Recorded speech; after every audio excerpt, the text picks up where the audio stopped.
अपना सुधार संसार की सबसे बड़ी सेवा।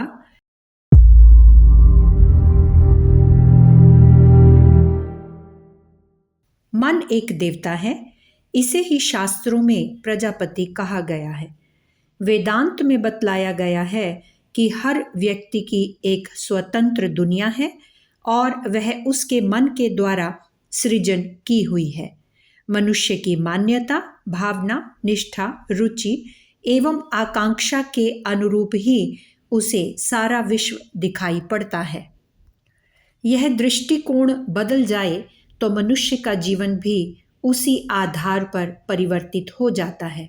इस मन देवता की सेवा पूजा का एक ही प्रकार है, मन को समझा बुझाकर उसे सन्मार्ग पर लगाना, सही दृष्टिकोण अपनाने के लिए सहमत करना। यदि यह सेवा कर ली जाए तो सामान्य व्यक्ति भी महापुरुष बन सकता है, उसके वरदान का चमत्कार प्रत्यक्ष देख सकता है। इस तथ्य की सुनिश्चितता में रत्ती भर भी संदेह की गुंजाइश के लिए स्थान नहीं है कि जो हम सोचते हैं सो करते हैं और जो करते हैं सो भुगतते हैं। मन ही हमारा मार्गदर्शक है, वह जिधर ले चलता है शरीर उधर ही जाता है। यह मार्गदर्शक यदि कुमार्गगामी है तो विपत्तियों और वेदनाओं के जंजाल में फंसा देगा, और यदि सुमार्ग पर चल रहा है तो शांति और समृद्धि के सत परिणाम उपलब्ध होना सुनिश्चित है। ऐसे अपने इस भाग्य विधाता की ही सेवा हम क्यों ना करें, इस मार्गदर्शक को ही क्यों ना पूजें। गौ और ब्राह्मण की सेवा से यदि पुण्य फल मिल सकता है तो उनसे भी अधिक महत्वपूर्ण इस मन देवता की सेवा से पुण्य फल क्यों ना प्राप्त होगा। निश्चय ही सबसे अधिक पूजनीय, वंदनीय और सेवनीय यह मन का देवता ही है। सच्चे ब्राह्मणों, देवताओं और संतों के आशीर्वाद से बहुत सुख मिलता सुना गया है, पर मन देवता का आशीर्वाद फलित होते हुए हम में हर कोई आसानी से चाहे जब देख सकता है। यदि सेवा पूजा करके मन देवता को इस बात के लिए मना लें कि वह सच्ची भूख लगने पर पेट की आवश्यकता से थोड़ा कम केवल उपयोगी पदार्थों को ही मुख में जाने दिया करे, चटोरेपन की आदत को सर्वथा छोड़ दे, तो इतना मान लेने से ही आपकी बिगड़ी हुई पाचन क्रिया ठीक हो सकती है, शुद्ध रक्त बनना आरंभ हो सकता है और जो कमजोरी तथा बीमारी निरंतर घेरे रहती है उनसे बहुत ही आसानी से छुटकारा मिल सकता है। शरीर स्वस्थ, सबल और सतेज हो सकता है और जिस स्वास्थ्य के लिए तरसते रहना पड़ता है वह चिरस्थायी हो सकता है।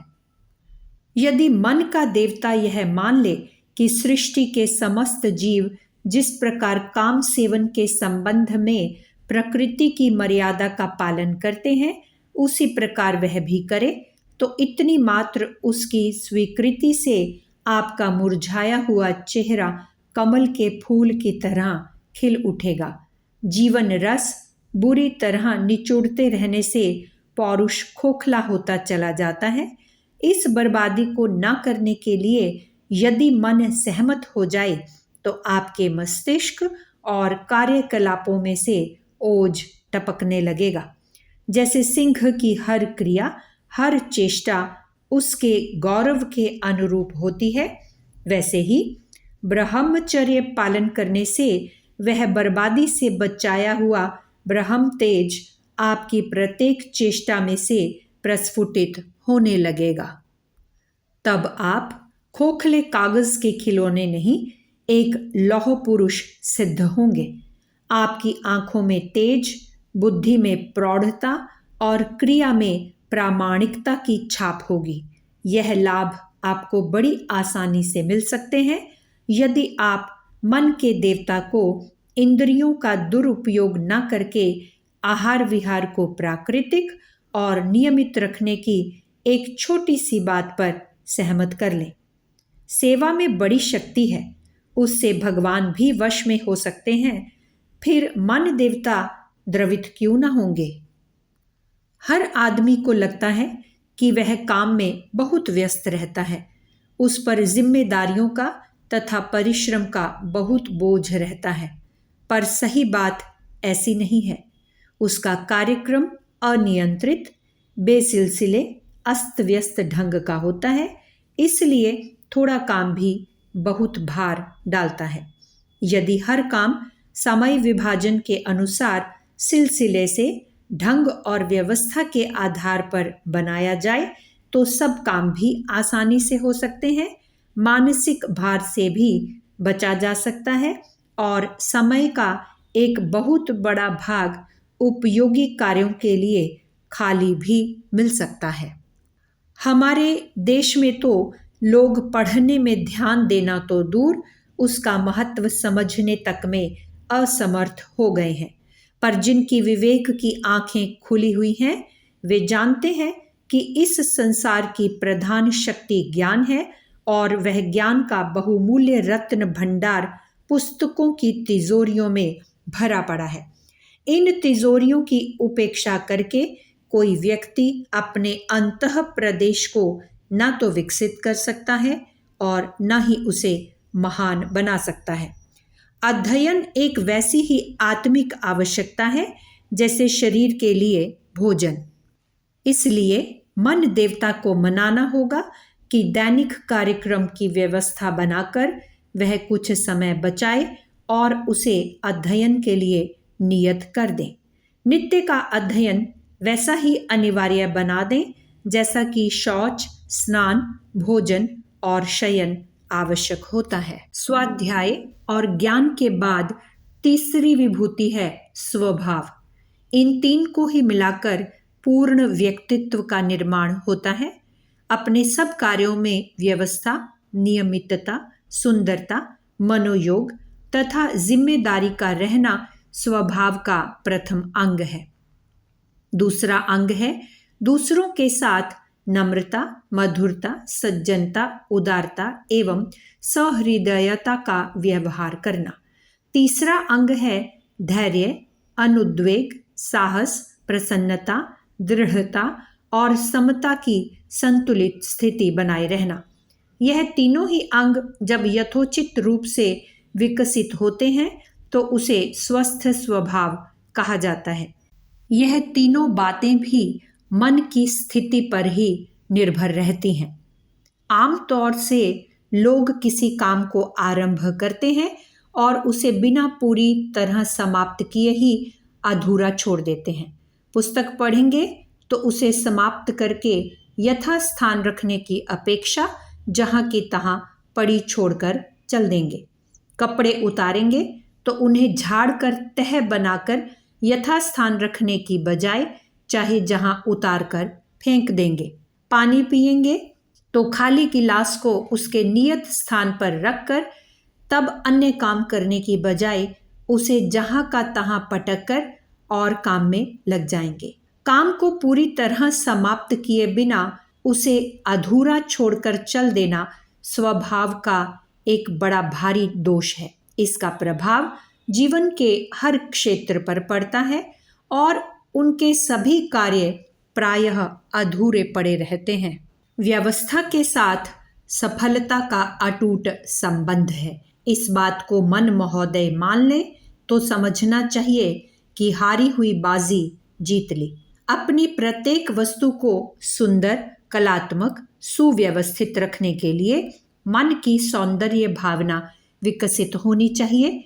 उसी सौंदर्य में व्यक्तित्व का सम्मान छिपा हुआ है। मधुरता, नम्रता और उदारता किसी व्यक्ति की महानता का अधिकृत चिन्ह है।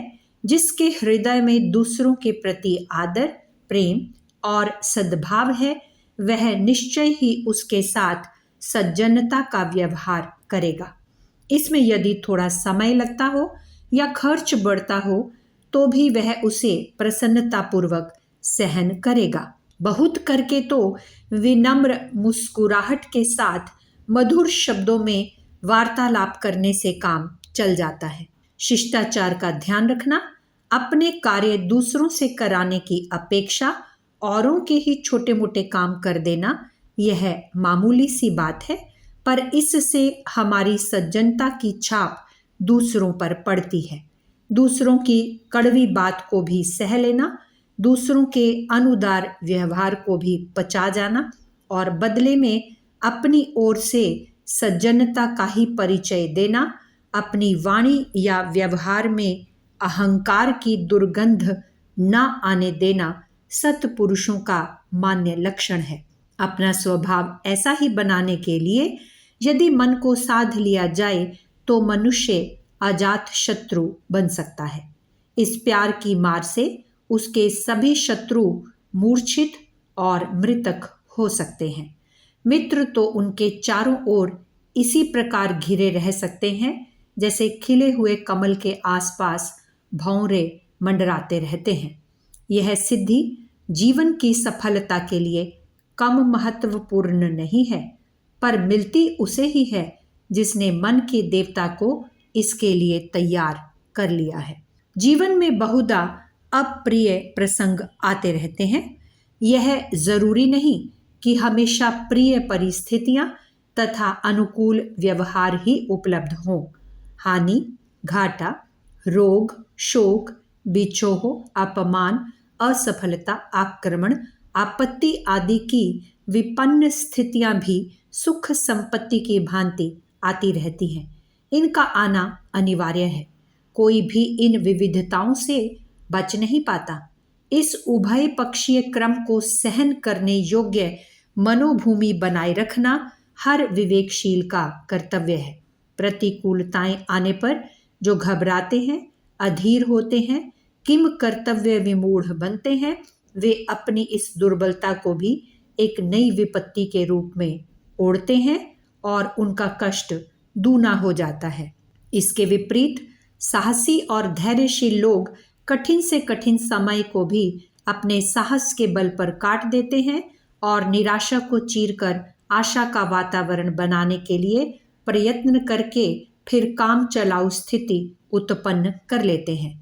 जरा सी बात पर घबरा जाना, चिंतित हो जाना, रोना पीटना, निराश हो बैठना, उत्तेजित हो जाना, क्रोधांध होकर न कहने योग्य कहने लगना और न करने योग्य कर बैठना, यह सब मनुष्य की शूद्रता और नास्तिकता के चिन्ह हैं। जिसका हृदय विशाल है, कलेजा चौड़ा है, दृष्टिकोण दूरदर्शी है, वह आपत्तियों और प्रतिकूलताओं को कुछ क्षण ठहरने वाली प्रकृति की एक लहर मात्र मानता है और उसे हंसते हुए, उपेक्षा की दृष्टि रखते हुए सरलतापूर्वक पार कर लेता है।